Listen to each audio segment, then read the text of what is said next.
December 18, 1944, outside Bastogne, Belgium. Snow cuts sideways through the freezing air. In the white chaos of the Ardennes, one American tank crew is about to face death itself. Their enemy? A German Tiger, unstoppable, unbreakable. Their weapon? A Sherman tank that shouldn't stand a chance. But what happened next would rewrite the laws of survival. And war itself. Snow crunches under boots. Radio static fills the silence. It's 2:47 p.m. The Battle of the Bulge rages across the Ardennes. American forces are surrounded, freezing, and outgunned. Inside a mud-streaked M4 Sherman tank nicknamed Missouri Belle, Private First Class Dale Hutchkins, 22 years old, peers through his gun sight. Ahead, across a wind-swept Belgian field, stands a Tiger tank. Black, massive and still as a tombstone. Its long 88mm gun begins to turn.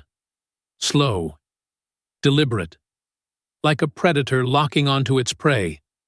Inside the Sherman, silence. Only the hiss of the intercom, the sound of breathing. Then Sergeant Bill Cordell, the commander, breaks the quiet. "Dale, the Tiger fires first. We're dead." And he wasn't exaggerating. The Tiger I was the terror of Europe. 57 tons of German engineering, its 80mm cannon could destroy a Sherman from over a mile away. Its armor, 100mm thick on the front, was nearly invincible. The Sherman's 75mm gun, useless from the front, even at point-blank range, to fight a Tiger head-on, was suicide. By December 1944, the U.S. 9th Armored Division had already lost 43 Shermans to Tigers.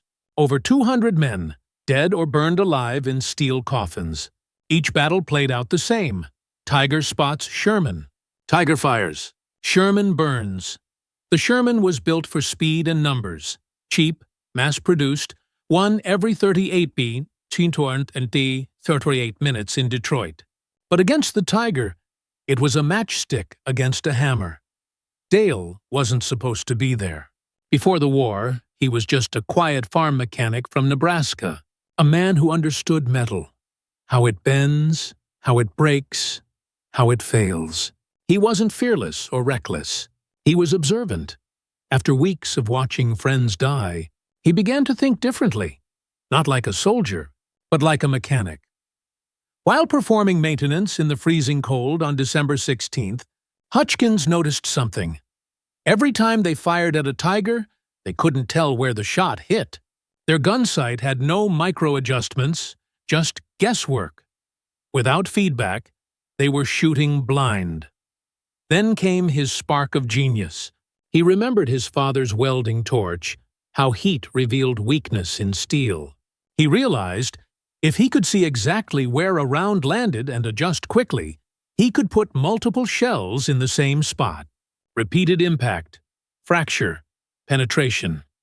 That night, under the dim flicker of a generator, he scavenged 4 lengths of baling wire from a supply crate. With shaking, numb hands, he welded them in a cross pattern around the Sherman's gun mantlet. Upper left, upper right, lower left, lower right. It was crude, simple, illegal. Regulations forbade any unauthorized modification. The penalty? Up to 5 years in military prison. But Hutchkins didn't care. He wasn't trying to change doctrine. He was trying to live long enough to see another sunrise. At dawn, Sergeant Cordell spotted the modification. "You welded wire." "To my tank?" "Not to it," Hutchkins replied. "For it." He explained the idea. 3 shots, same spot, fracture the armor. Cordell stared for a moment, then smirked. "Fine, Nebraska. Let's try your farmer science." Now, that chance had arrived. The Tiger loomed across the snow, 1,400 yards out. Its barrel gleamed in the pale light. "Fire!" Cordell shouted. Boom! The Sherman rocked. The round struck high and right. The wireframe glowed red from the muzzle flash. Blake, the gunner, adjusted. Fired again, low and left. 3rd shot. Same aim point. Crack. The shell punched through. Smoke poured from the Tiger's turret. It stopped moving. The impossible had just happened. A Sherman killed a Tiger head-on. Minutes later, they did it again. 2 Tigers down, 0 losses. The farmer's grid worked. By December 20th, 14 Shermans in the division had copied the modification. Crews reported faster engagements, more accurate shots, fewer losses. One crewman wrote in his diary, "If you didn't have the farmer's grid, you were naked." In the next major engagement near Bastogne, the division's Shermans destroyed 8 Tigers and lost only 2 tanks. The kill ratio flipped overnight. By January 1945, over 60 Shermans in the Third Army had adopted the wire grid. Then came Lieutenant Colonel Crichton Abrams. Yes, the man the Abrams tank would later be named after.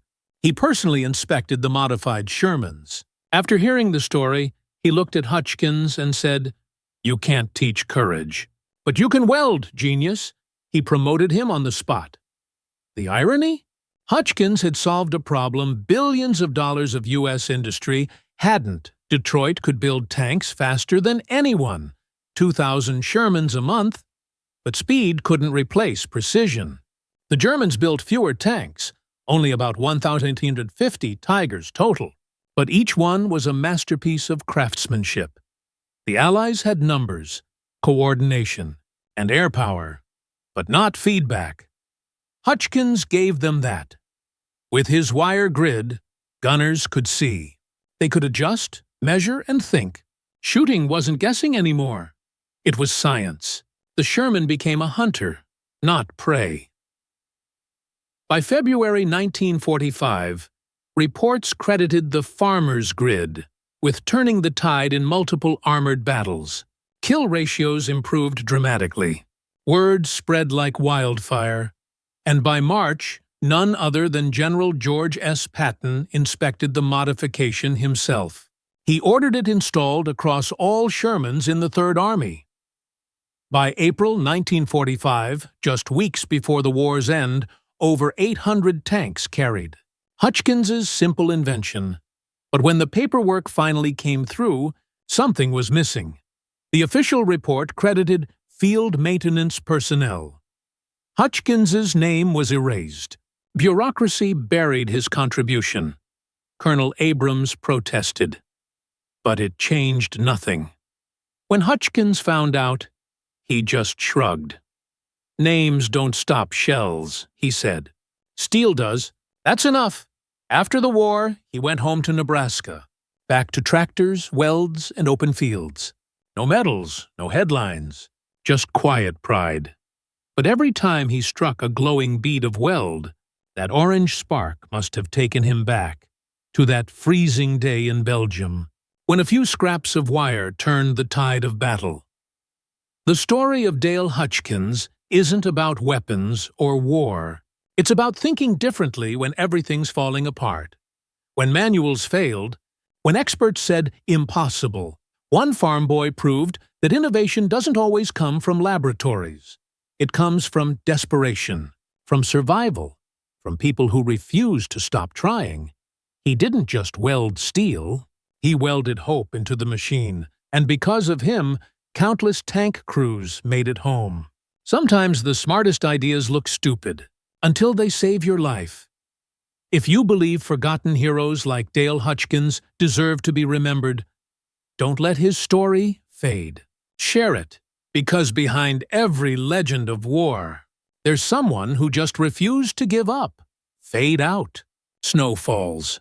Distant sound of an engine starting.